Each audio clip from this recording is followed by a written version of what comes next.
Just going to say good morning. Okay, we're live. Good morning, everyone. We have a special guest with us this morning, and we're missing Bex. Bex is at a graduation, but Robert's here. Robert Clancy. He's a very special guest for us. He's a producer, a television host, a creative visionary, an international best-selling artist, and a spiritual teacher. He is now the co-host of Mindset Reset Show, and all the links will be in the beginning of the post here. You can go and see him.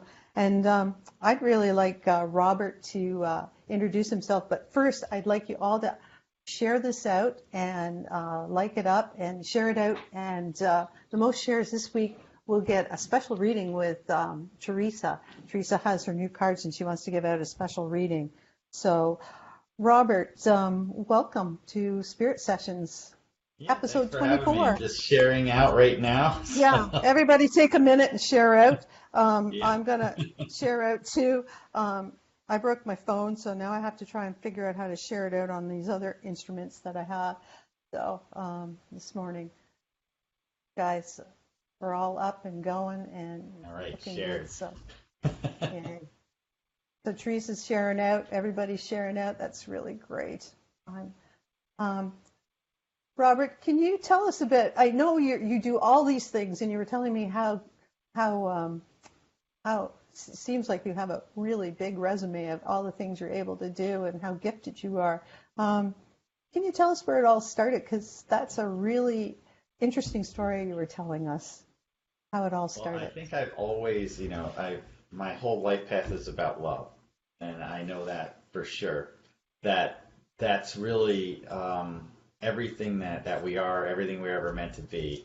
And so at age 6, I had a divine experience, down in Jamaica, and that's where I met this man and ended up saving my life in several different ways. And I learned about not only poverty, but really just how beautiful life is when you don't really need anything. And that's what I was taught there.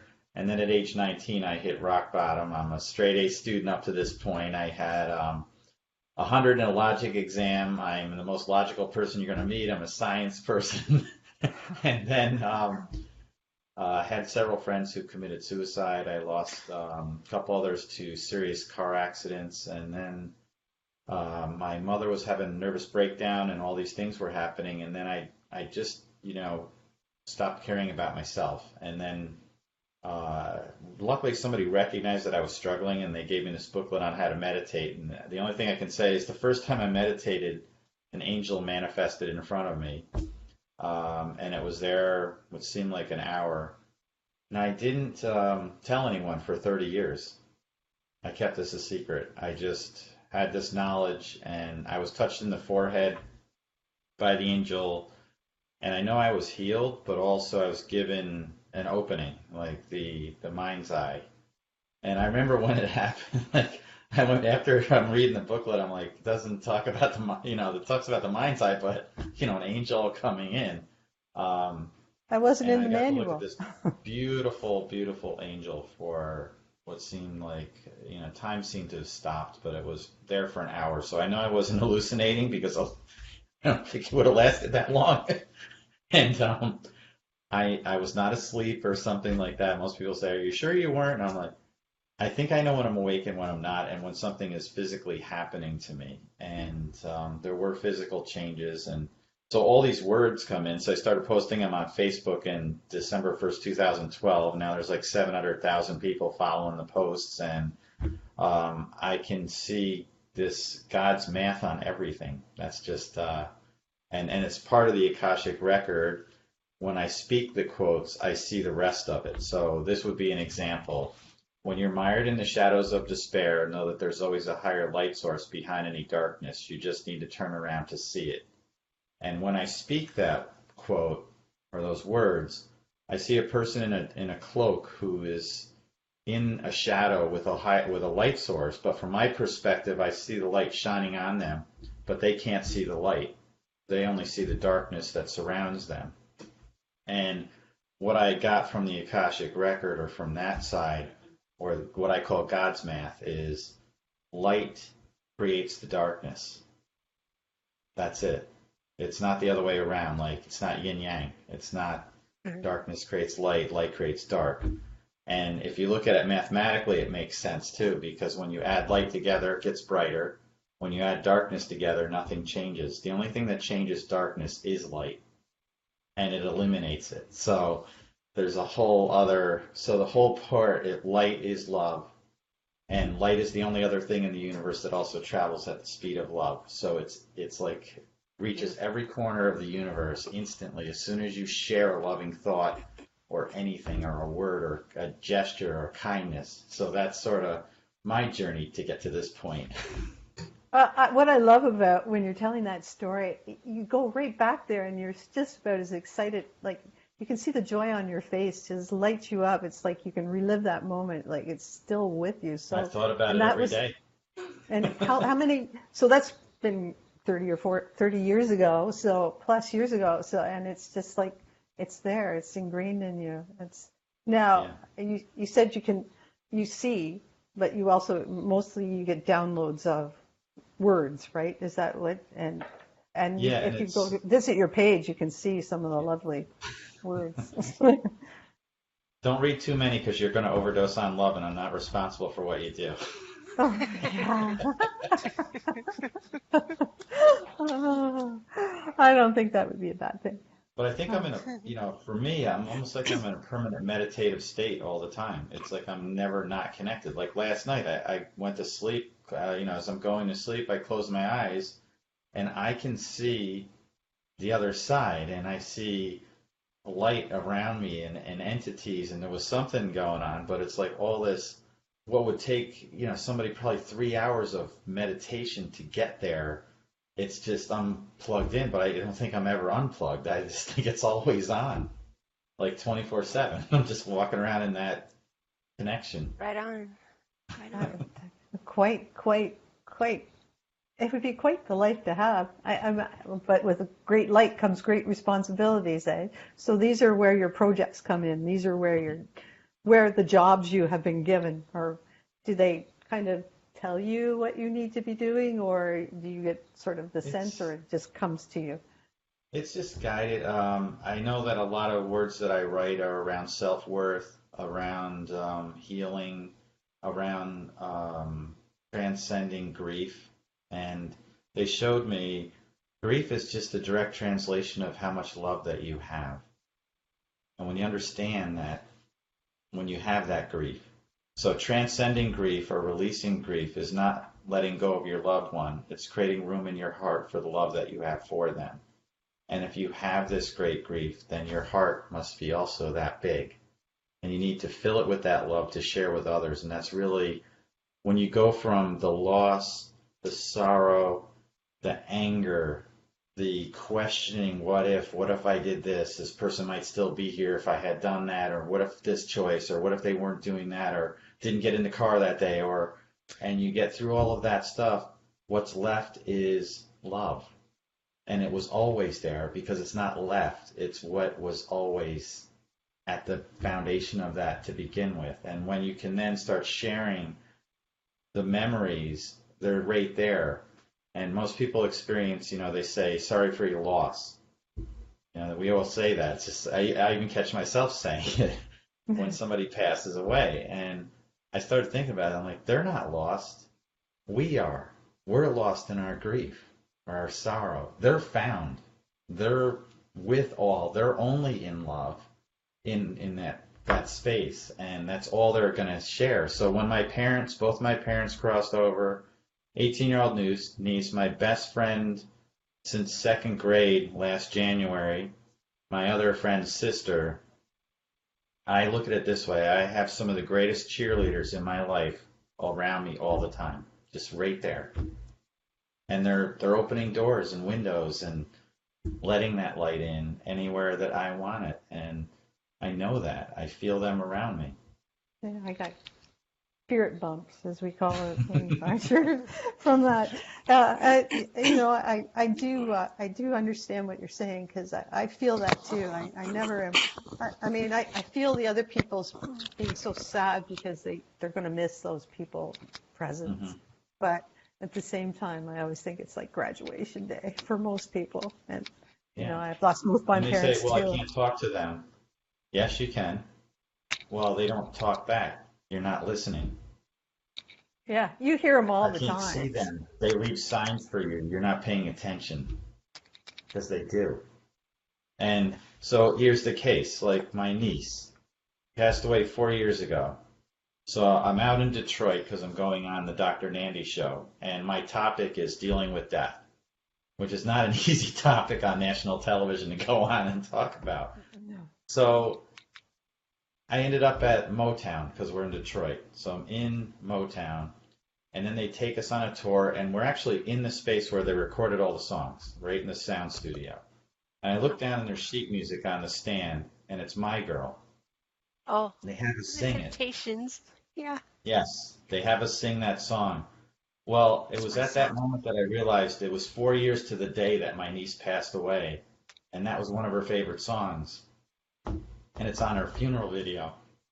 Wow. Wow. You should choke So up then. that's not, so I called my brother from the place where they recorded that song, and I just said, guess where I am? He said, I have no idea. I said, I'm in Detroit, and we just sang My Girl, and he knew exactly what I meant. Beautiful. And then the first question I get on the show is, do you think that your loved ones can communicate with you from the other side? I just had this like a couple hours earlier. I Yeah, think so. yeah. I'd say that that's pretty much a sign right there if there isn't one. Or at least it's, I call them, you might take it as a coincidence, but still puts a smile on your face. I call them God incidences. Yes, Yeah, yes. that's a really good way to put it. God incidences. Yeah, I have to remember that one. Yeah, Yeah. yeah, they've been. I feel that. I really do. Yeah, that makes me tear up. Um, I'm just going to say, be silent. And, one of what Tara was saying, be silent with and eyes open, and there's signs. That's beautiful. Anne Right. was saying, and William says, I have some connection, but it's not clear enough. I guess then they just, Mm, Yeah, sometimes, and I feel that too. It's almost mine. When it started, it was more because I'm such a science person that I am actually analyzing myself and what's going on. right, And it's like you're one of the old radios where you're trying to tune in a station and it's not quite tuned in. It right. starts getting sharper the more that you practice. So just like anything in life, if you're going to play a musical instrument, you don't just come out of the gate, writing, music, unless you're a natural talent. And there are those that are out there, but you need to practice, and you practice like an Olympian. And there's people that are. How many of you can put your hand up and say, "I'm a great swimmer"? Well, if you're a great swimmer, how come you're not in the Olympics? Well, you're not that good of a swimmer, but how did they get there? Practice, dedication, focus, and that's what it Makes takes. sense. It's like an exercise. So the more that you exercise this connection, the sharper it gets, and it's easier to tune in. And I've seen it over time for myself, just in the last few years, get really sharp, where I start seeing that little slideshow when I meet people sometimes, and it's like an enhanced first impression. When you meet somebody and all of a sudden you get an idea like, oh, they're like this. It's sort of like that for me, but then it's more, and then like, how do I know that, or what was that feeling? So I started speaking to them to get confirmation.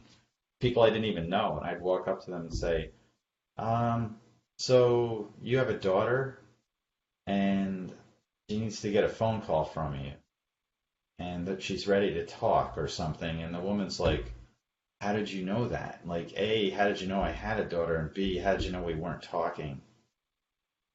yeah, that's And, well, and you must have had some real push to even be in their life. Their guides are pushing your guides and saying, hey, come on. yes, and I feel that too. Like sometimes it's like a conversation. I heard this woman posted on my Facebook page a couple of years ago, and it was something about grief and something about her daughter. And it just gnawed at me all day. So I Googled the name and found her daughter's funeral video, like the eulogy. And she was just an amazing soul. And so all day long I kept hearing like my niece talking to her daughter saying, "Oh, don't worry, my Uncle Bobby will call her." I'm like, well, I'm not going to call this woman. So I go to message her on her Facebook page, and her Facebook page is locked down that you can't even message her. So I was like, all right. So I just put my hands on it. I said, I tried. I'm out. I'm done. 5 minutes later, the woman messaged me on my Facebook page, which opens up the communication. Right. And I was like, okay, that's really weird. So I said, all right, I'm supposed to talk to you today. Here's my phone number. Ended up talking to her at like in the afternoon. And she told me her daughter had died from medical malpractice and she was in this major lawsuit. And I kept hearing her daughter saying, "Mom, don't worry about that. I'm fine. I'm in all love. And you need to just let that go because it's going to devastate you more. And you just need to live and enjoy and share me. And I'm in love, I'm in all love, sharing my love with you." And so I just told her all these things. And then, it also turned out that my niece was going to be a nurse. Yeah. And I said, Oh. I know it was medical malpractice, but I don't think it was intentional. It's not that they set out, they're trying to help people. My niece was doing this. Yeah. The next day, the woman didn't say anything. The next day, she just messaged me and said, "I made the turn back to love." Oh, nice. This is, yeah, yeah. It's just that Beautiful. simple, sometimes just to reach out to someone and share your heart and that love with them. Yeah, it's like smiling at strangers, and you don't know how that's going to turn their life Right. around. I mean, Yeah. you may not have the gift that Robert has, but just looking people in the eye and smiling at them and recognizing they're here on Earth Actually, is a everyone has the gift. gift. You just got to practice. Practice. Yeah, Mm. it's it's so true. Friends may, "Oh, how do you take such nice pictures?" And I say, "I take thousands of pictures. I only put the very best ones on." And Right. and I Yeah. think that's, you got to connect all the time and see what's coming and listening. I guess maybe that's what you have to Exactly. do. Just like I said, today I should have listened and I didn't, and I bear the consequences of the broken bone from not hearing. I go, yeah, I should have really listened a little bit better and said, yeah, that's just, yeah. You get poked, you should respond. And then they Right. talk more. Or maybe you get focused. Maybe you get the tuning gone. Right. Um, so you have a new book coming out too. I know when you go to your website, which is fantastic. I've been there and I suggest all of you go. You can download your one book free, but you also have several other books. And your new one is called The new one's Soul Soul. Ciphers, so that's Yeah, this that's it. this one here, which Yeah. is just came out in October. And actually, I write the story. I didn't write it in my other books. I just wasn't ready to tell the world or the story of what happened. But the story is the night that I told my father about the angel in 2012, when my mother was going to cross over. And I knew that she was going to cross over at 2:30 a.m. on Mother's Day because they showed me that. Oh, And they've been wow. married for 64 years, and I couldn't imagine, what was going through his mind to have the love of his life, for that long. And I Wow. wanted him to be at peace, so I told him what I told you earlier about the angel. And he didn't say anything that night. He just said goodnight and hugged me. And he was in his wheelchair because he had a stroke, earlier. And the next morning, we went down to see my mother's body, and I thought this was going to be gut wrenching. And he just said, "Doesn't my sweetie look beautiful?" And he turned to me and said, "Tell your Uncle Dan, that's my mom's brother, about the angel." Oh, And that You was more did. powerful to tell the angel story in that context because of what it meant to my family. wow. Wow. Amazing. So you do have a team up there. I get the goosebumps all over me. Yeah. Um, Oh, there's a team. don't start crying. Don't start crying. I No know. crying. No That usually crying. No happens. If I crying. say too many of the words, you're probably gonna cry. Oh, Yeah. it's like it's the heart opening, right? It's just like your Yes. heart opens and expands. And I guess, it's that extra hope we have that, it does go on and they are not that far away. And it's like when my parents were approaching death, like when my dad was approaching death, he could see through, he got that ability to see, and people would come and visit him. And a lot of people were thinking he was just hallucinating, but I knew what was going on. He'd go, "Where'd your mother go?" I go, "Mom." Well, my mother, when she was on her deathbed, hadn't, she was basically in a, like, almost like a coma of sort, and hadn't eaten or had anything for 10 straight days. All they did, she didn't want any pain medication, she didn't want anything, just oxygen. And I was actually in the next room of the nursing home working on her funeral video. My brother was sitting in the room, and we were just on basically the death watch because she was gonna any hour, it's within hours. It was midnight. I walked out. I was working on her funeral video, which is not easy to do, but every picture I had of her, she was smiling. I couldn't find one where she wasn't. While I was out there, I just looked up and I said, I just want a sign that she's going to be okay for my family. And I walked in, I got to the foot of the bed, and her arms went like this. They were laying here on her chest for days, like this. And she went just like Oh, that. And then the hands wow. dropped like somebody had been holding them and let go.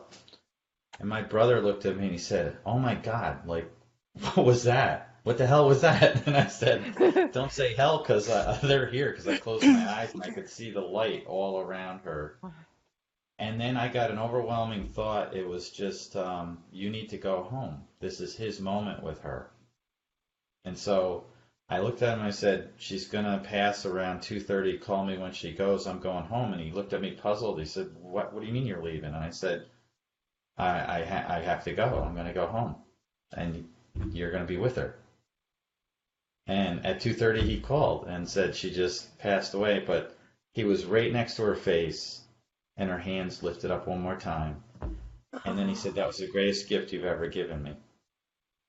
Yeah, yeah. It's So it, it it's like everything. If you just trust your gut, trust what's there, it'll all work out. That's the key. So cool. yeah, and I mean, and it's like we say, death is not the end. It's just Right. the other It's the side, and we're beginning. and it's the beginning. And I think we're so afraid to do things because we're so afraid of death. We're so afraid to do many things because it's that fear of, something might happen. hmm Something's going to happen whether Well, we fear see, it or I've lived not. without that. I used to really fear death up until that time when the angel appeared, and then after that, she took a few things from me and gave me everything else. She took fear, she took doubt, she took worry, and she took faith. Faith is a belief in something you have no proof of. I was shown. So I only Right. have belief. It was transcended to that. I'm in awe of people that have faith because I didn't, and I was shown. So there's a difference, and you'd never feel worthy. I don't know anyone could, so I just went to sleep smiling. I kept talking to myself in the mirror, and I changed everything the next day and started the climb back to where my path was, which took 5 years to actually get back. And they showed me that they took me to rock bottom, and that was only a shadow of what most people go through. So I can't even imagine how much worse that is for someone. But they wanted me to go there so that when I could help people, and they'd recognize that I was speaking truth, that I had been there, where they're standing. And I met through a series of coincidences, which again are God incidents. I ended up at a hospital in the suicide lockdown ward. They invited me in, and I sat with a circle of people that I didn't even know. I was planning on sitting by my pool that night, and then I'm there with these strangers, and they're saying they're waiting for you in the room, and I'm like, "Who's waiting for me?" And I don't even know why I'm here. And this young man came over with an IV pole. He was all banged up, bandaged up, in a hospital gown. And I said, what happened to you? And he said, I tried to take my life. And I said, why? And he said, my father, he died this year, and he's my best friend on this planet. Can't live without him. I said, all right, I can accept that. But do you have kids? Because they showed me to ask him that question, and I said that to him, and I knew the answer was no. And he said, no, I don't have any kids. I said, well, don't you want to be the father for your kids one day that your father is to you? And he looked like he got electrocuted, like he was shocked and he was like, oh my God, I never thought about that. He's like, oh my God, you're right. Oh my God. And then he came out, he hugged me like 4 times. And then he called me that night and said that he was healed. So Beautiful. I just ended up there by a series of coincidences, and that's how it works. But tune in, dialing it in, and it just comes. Words are so powerful. They can destroy, but they can do so much good. They Right. can do so many healing things. And I guess we have to choose our words very wisely, and we have to think before we speak. That's Right. probably the hardest thing we have to do, is the think hardest before part. we speak. Excellent. Um, we've been just heart touched. Thank you so much, Robert. And tell us all the things you want us to know. Tell us to go to Mindset Reset TV. That starts in July. Yeah, well, the show's coming out. I have, and that's the other thing. That all is again just I don't know, has a life of its own. It's mindsetresettv.com is the website, but some amazing guests have shown up so far for the show. We have Dr. Joe Vitale from The Secret. We have Dee Wallace, who was in Steven Spielberg's E.T. And she's also in a ton of horror films, but her beautiful message was, you have to be fear in order to conquer it. And we have Kevin Sorbo from he was in Hercules and God Is Not Dead is a more recent movie, and Let There Be Light is one of his movie that came out last year. He has several other inspirational movies coming out with him and his wife are producing, writing, directing, acting in. He has some really cool projects coming up. And Ariel Ford, the relationship expert for soulmates or anything like that. So we have Right. and some more guests to be announced soon. And there's some amazing people out there. We have Gary Stewart, who does constellations, Daniel Gutierrez, who was the head of the largest Latino organization in the U.S., motivational speaker, takes people on pilgrimages to Machu Picchu in Peru. Oh, awesome. We've got Valerie Shepard, who wrote Happy to Be Me. It's a book on finding your inner light and all those things. So a lot of these people are friends and got to meet and know them now. And yeah, it's just a lot of fun. And then Guide to the Soul is my main website. That's awesome. So it's so great. And we are so honored to have you here. We're so lucky that Swami loves to hook us up with people in Yes. Orange County. Oh, and he's also on the show. I forgot to mention we have the Orange Cowboy. So Oh yeah, and he's such a catalyst. I think he's a big catalyst for a lot of this because he's hooked us up with some people, and we say who, and then he says, oh, you got to meet this person. So I trust whenever he sends us somebody, we go, yeah, let's see if we can get them. So we're so happy to have you here. Teresa, you have some housekeeping before we have to close up because you're the announcement person, and I won't be here for the next 2 weeks. I'm going away on a trip with my Aunt Ruth, and she's going to be 91 this September, and every time we go on a trip, she says, this will be my last trip. So I told her to renew her passport for 10 years, so and then she laughed at me, but we're going up north again. So go ahead. Well, I could tell you we're going to miss you, Rhonda, but I want you to have a lot of fun while you're gone, just the same, even though we'll miss you. So I do have a few announcements, but first I wanted to tell a story about My Girl, because that song came out in 1965, and I was born in January of 1965, totally bald. I had no hair. My mom was 17 and she'd found herself always having to defend that, no, this is my girl, not my son, because everybody kept thinking I was a little boy. They would try to tape bows to my hair and they couldn't because there was no hair. So nobody could tell I was a girl. So in May, my girl came out. And she felt that that was just for her because now she can go around and hold me and singing My Girl and stuff. Now, when I'm 16 years old, we met the Temptations. And so she sat there and told them, I never knew I'd meet you guys, but let me tell you what that song My Girl did. And she told them the whole story I told you guys. And after they finished their set, which, you know, when they're filming, they got to get lighting right. And, you know, there's all this time goes by. When they finished their set, they came down and one man came up, his arms, he spread all around us and he hugged us both. And he was the one who wrote the song. And he said he had written it for his daughter and that I should be proud to be a girl. And he told me all this kind of stuff. But I was like excited and didn't pay such attention. But that was my girl story. So we work I just on the wanted to step tell too. you guys that. You got to work on your step. I know. Yeah, I know. I love that. Whenever I hear that song, it's just my heart overwhelms. And now there's more story now that I know your story to it too. Yeah. So for the announcements today, right after our show at 1 o'clock Eastern Time, which would be 10 a.m. Pacific Time, we have Kathy Holmeyer, Nourish Your Multidimensional Body. Good stuff there. And then at 8 p.m. tonight, 5 Pacific Time, we have Janelle Cameron with the Cosmic Ascension Report. That is always an amazing show. And if you love all these shows going on that you see at the Akashic Academy, you can join our membership group for $11.11 a month. And you get even more content from Emily Harrison and then from Coach Nick. And there's just amazing things going on that you don't want to miss out on. So for our show next week, I want to know, do any of you have an affinity with Lemuria? Do you feel that maybe you started out there? Do you have an affinity?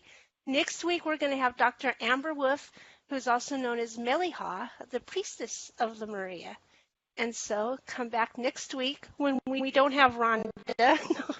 And we're going to try to do this all without her somehow. And we're going to have Dr. Amber Wolf. And she's going to train me well. I think they want to know who won from last week. Thank you. So that's who shared our show out the most and gets a session with Rhonda. Boom, ba-doom, ba-da-doom. Kelly Jean McGreen. No, I thought you said that, no? Yeah, it's a session with me. Yeah. Yeah, okay. Next week it's with you. Yeah. Next week the winner gets a session with me. And remember we had Lightstar on last week? Well, Lightstar has these amazing cards that I wanted, and so whoever shares our show out the most, I will give a reading, a 40-minute reading from one of the spreads in there, and you will love it as much as I do, I know. So share it out. And just want to wish everyone a happy Father's Day, and happy Father's Day to you, Robert. And thank you so much. And we appreciate your words so much. You just filled our hearts today. And check him out on his like his page and look at his webpage, and we'll check out Mindset Reset TV. Can't hardly wait.